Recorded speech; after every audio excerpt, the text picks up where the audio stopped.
Ce que je dis souvent, c'est que de l'autre côté de la peur, il y a nos rêves, en fait. Mmh. Tout ce dont on a vraiment envie, c'est de l'autre côté. Ouais, parce que aujourd'hui, tu es conférencier et tu fais des conférences un peu partout dans le monde où tu expliques comment sortir sa zone de confort, accepter l'échec, être dans le flow et plein d'autres sujets. Et tu avais fait un podcast chez Red Bull et il y a une phrase que j'ai beaucoup aimée, c'est: «La peur, c'est ce qui nous sépare de nos rêves». C'est comment, gérer la peur et surmonter, la peur et l'utiliser un peu comme outil pour avancer. Comment tu vois ça toi, aujourd'hui?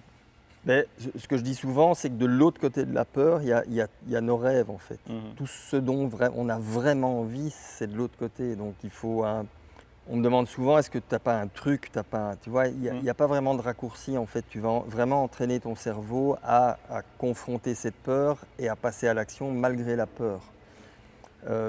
Et pour moi, il y a forcément, il faut des compétences, il y a une stratégie, il y a une préparation, il y a un entraînement, donc il y a vraiment toute une checklist, hein. Pour moi, quelqu'un qui passe à l'action, sans compétences, c'est de l'inconscience, c'est de la folie, c'est de la stupidité.